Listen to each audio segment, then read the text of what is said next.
다친 거예요? 모르자고.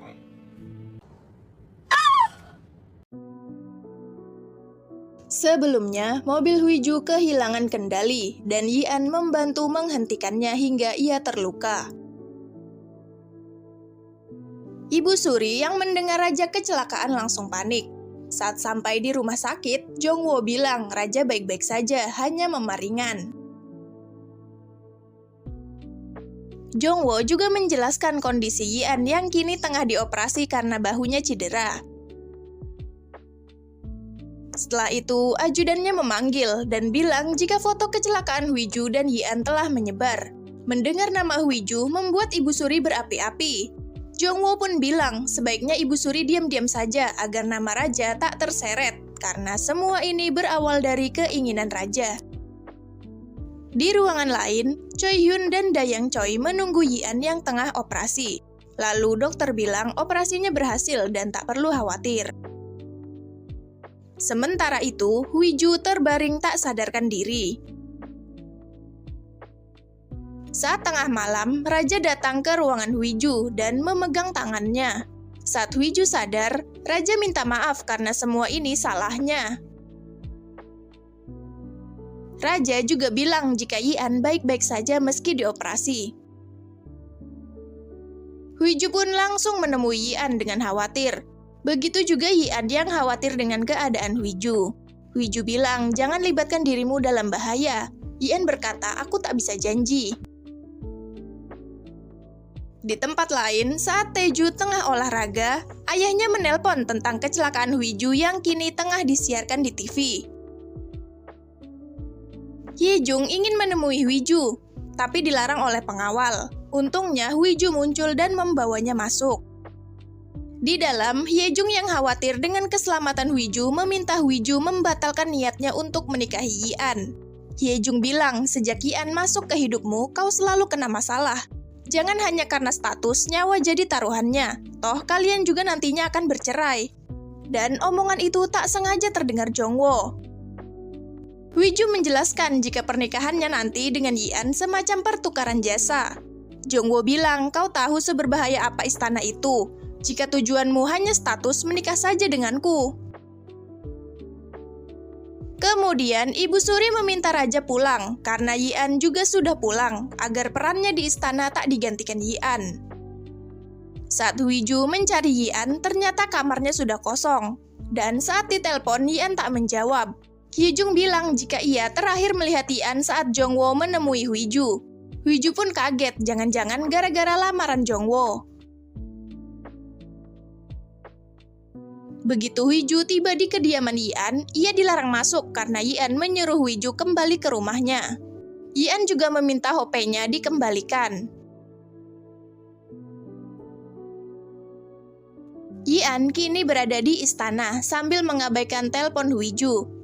Lalu Huiju mengirim pesan, katakan langsung di depanku. Dan keesokannya Huiju pun diundang ke istana. Saat berpapasan dengan Ibu Suri tersenyum. Kemudian Yian pun menemui Huiju. Huiju langsung tanya kenapa dia diusir. Yian bilang seseorang mengotak-atik mobil Huiju agar celaka. Karena itu aku mengubah rencana, mari batalkan pernikahan kita. Huiju pun kaget dan tak bisa berkata-kata. Lalu di rumah, Taeju mengompori ayah jika kecelakaan Huiju pasti karena Huiju yang mabuk. Saat Huiju datang, Huiju bilang kecelakaannya seperti yang terlihat, namun bukan karena alkohol atau narkoba. Setelah itu, Huiju menghubungi Hyejung dan memintanya menyelidiki orang yang telah mengotak-atik mobilnya. Di malam harinya, Choi Hyun mempertanyakan alasan Yian membatalkan perjanjiannya dengan Huiju. Yian bilang agar Huiju tetap hidup. Karena dahulu saat Yian kecil, ibunya mendiang ratu tewas dalam kecelakaan mobil. Dan itu menjadi mimpi buruk bagi Yian. Yian berpikir terlibat dengannya hanya akan menimbulkan bahaya. Sebelumnya, Jongwo melapor jika mobil Huiju sengaja disabotase dan perlu memastikan targetnya Yian atau Huiju. Jadi Yian berpikir mundur lebih baik. Lalu Yi-an pun meminta Choi Hyun untuk mengirimkan undangan jamuan sebagai hadiah perpisahan. Dan keesokannya, Ibu Suri sibuk memilah tamu yang akan diundang ke jamuan istana. Saat Pak Manajer memberitahu daftar tamu itu pada Hwiju, Ye-jung datang bersama Choi Hyun yang membawa undangan jamuan istana untuk Hwiju. Choi Hyun juga menjelaskan tentang aturan-aturan dalam jamuan, seperti memakai pakaian adat juga keuntungan menghadiri jamuan. Tapi Hwiju langsung menolak undangan itu. Sebelumnya, Yi-an sudah bilang pada Ibu Suri tentang membatalkan pernikahan dengan Hwiju. Jadi sebagai gantinya, Yi-an meminta Ibu Suri mengundang Hwiju dalam jamuan itu. Saat tahu Hwiju menolak, Yi-an bilang jika ia akan membujuk Hwiju sendiri. Namun berulang kali Yi-an menelpon, tetap ditolak oleh Hwiju. Choi Hyun pun bilang, menyerah saja, kau mencampakkannya duluan. Sementara itu, Ye-jung berhasil mendapatkan data riwayat hidup si pelaku. Keesokannya, Hwiju diminta menghadap Yi-an. Hwiju bilang, beritahu aku alasan yang meyakinkan. Kau menolongku lalu membuangku, setelah itu mengundangku ke jamuan. Apa maksudmu? Yi-an bilang jika ia berusaha melindungi Hwiju agar semua tak memburuk. Hwiju pun bilang Yi-an pengecut. Hwiju lalu mengambil panah dan pura-pura membidik kucing Yi-an, tapi langsung dicegah Yi-an hingga terluka. Hwiju berkata, beginilah cara melindungi, kau harus menyerang bukan tunduk pada lawan. Jangan menyerah, jangan berkompromi, itulah cara kita meraih tujuan.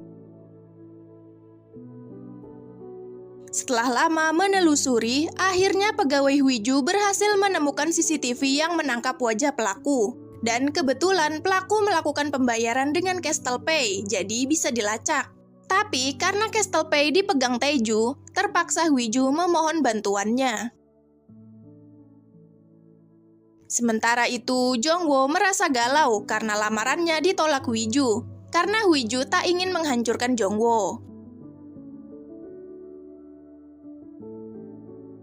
Saat Yi-an berjalan, tiba-tiba ia melamun tentang Hwiju.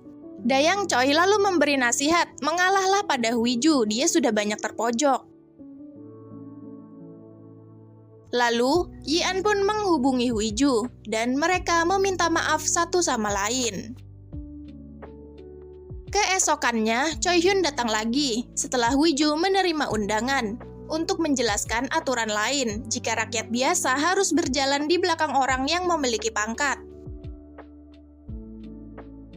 Dan di malam harinya, Yi-an kembali menelpon dan bilang ia di sekitar sini. Setelah berjalan bersama, Yi-an berkata ia selalu jadi pengikut dan tak pernah memimpin. Hwiju bilang, kini kau cukup berdiri di sampingku dan akan kuajari. Kemudian hari jamuan istana pun tiba. Ibu Suri bersiap-siap dan para tamu berdatangan. Saat Dayong melihat berita, Taeju datang dan bilang jika pelakunya sudah ketemu, tapi orang itu mati kemarin. Dan ketika jamuan akan dimulai, Hwiju datang mengenakan pakaian formal, bukan adat, dan langsung diserbu wartawan. Saat acara jalan-jalan sambil mengobrol, Ibu Suri yang dipayungi senang melihat Hwiju jalan paling belakang sambil kepanasan. Namun tiba-tiba Yi-an datang, ajari aku. Ia pun langsung menggandeng Hwiju, dan bersama-sama berjalan di barisan paling depan.